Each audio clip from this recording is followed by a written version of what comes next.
So, this is my counting game on the House of the Rising Sun. I like to do this with my guitar students. By the way, if you like this video, subscribe. Okay, this is a great channel. Okay, so assuming you've already figured out how to play this song or you've learned it off of the great videos, there are guys that will teach you this. Highly recommend Justin Guitar, fabulous. Marty Music, great videos. I'm sure they have this House of the Rising Sun. Now, the trick to really becoming a guitar player is to be able to create a groove, which means playing in time, okay? And when you're learning your songs and you're learning your chords, there's so many fingers you're using. Tendency is you're going to want to wait before you change, okay? Now, when you get over that, that's a huge step, okay?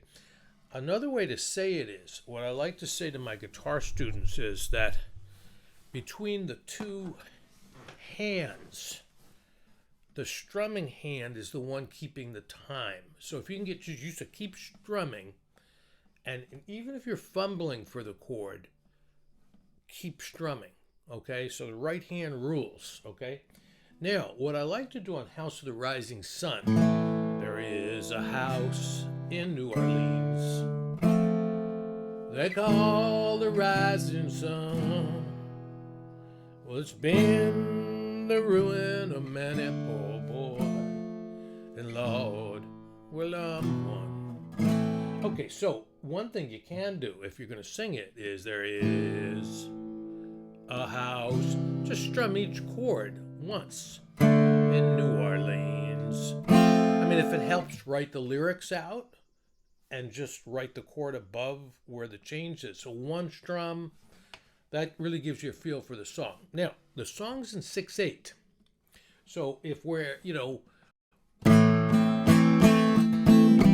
too slow.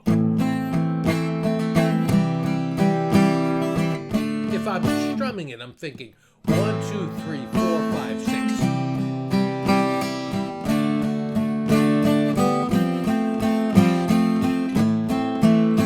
So this is a cool way to play it, and probably what you're aiming at trying to get to.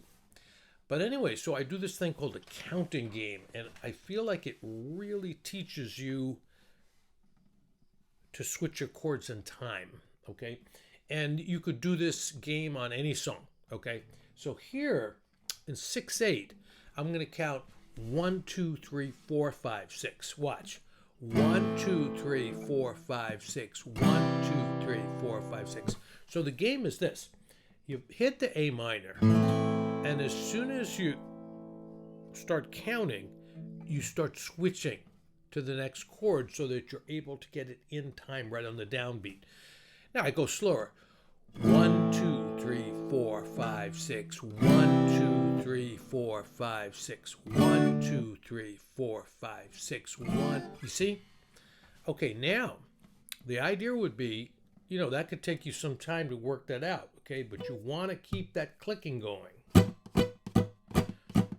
1, 2, 3, 4. Okay, now, next step, you strum on 1 and 2. 1, 2, 3, 4, 5, 6. 1, 2, 3, 4, 5, 6. 1, 2, 3, 4, 5, 6. You get the idea, okay?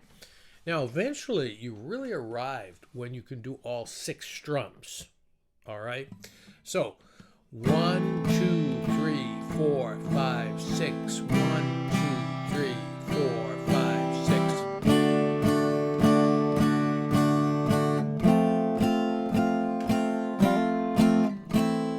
Okay, now, just to make a point about this chord switching, okay, guitar is a great instrument because it creates a rhythm. It's like having a band in a box. It's got a little bit of melody, a little bit of chords, and a little bit of rhythm, a lot of rhythm, okay?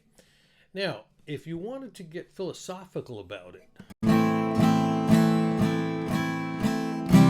it's impossible to switch chords in 0 amount of time. I guess when you get really experienced with the guitar, you switch really fast, okay? But I think the point about it is, as a guitar player, you want to learn this sooner rather than later, that you want to keep the timing going, and that in between the measures, while you're switching, there could be like a ghost note or something. I know it's just a dirty secret, but watch.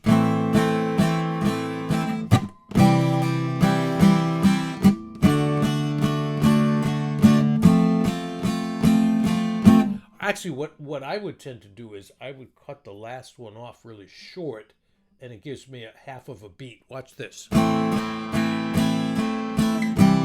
See, that's my trick. But the point is, you want to keep this 1, 2, 3, 4, 5, 6. 1, 2, 3, 4. 1, 2, 3, 4, 5, 6. Anyway, that's the counting game. It works. I hope that's helpful.